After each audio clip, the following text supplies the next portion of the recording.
আমি যে বড় আশা নিয়ে আমার পিতৃ কি হচ্ছে এসেছিলাম না বলতে শুধু তোমার ওই নাগার চরণে প্রভু আমাকে তোমার চরণ ছাড়া করো না প্রভু, আমাকে তোমার চরণ সেবা দাও, তোমার নিয়ে চলো প্রভু, আমি আর ফিরে যাবো না প্রভু। আবার মহাপ্রভু বলছে গোবিন্দ, ও গোবিন্দ তুমি তো নবদ্বীপে ভালোই ছিলে, যা গোবিন্দ ফিরে যা নবদ্বীপে, আমার সঙ্গে তুই চলতে পারবি না, মঞ্চে বড় কঠিন, এই পথে তুই চলবার, এই পথে চলবার সময় তোর এখন আসবে, ফিরে যা গোবিন্দ, ফিরে যা নবদ্বীপ মাঠে, সেটাই শ্রীবাসের সঙ্গে থেকে,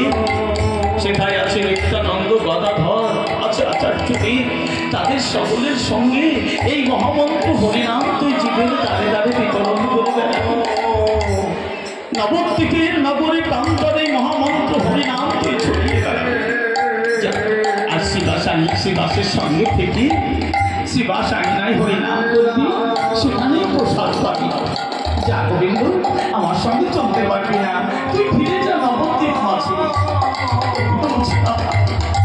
না প্রভু না,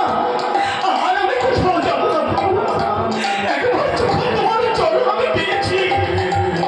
আর আমি তোমার চরণ ছাড়া হবো না প্রভু, আমাকে তোমার চরণ ছাড়া করো না, আমি যে বড় আশা নিয়ে এসেছি শুধু তোমার চরণের দাস হবো বলে।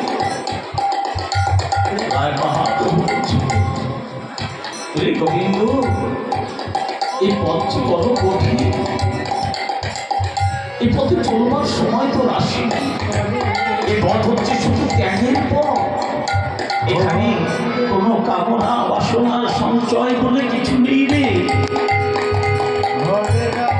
তাই এ পথে তুই চলতে পারবি না, তুই চলে তুই ফিরে যা নবদ্বীপে। আমি পারবো, তোমার পথ যত কঠিনই হোক আমি সব সইতে পারবো, শুধু প্রভু তোমার এই চরণ সেবার অধিকার আমার দাও, তোমার চরণ সেবার অধিকার যদি আমি একবার পাই আমি সমস্ত কিছু সইতে পারবো।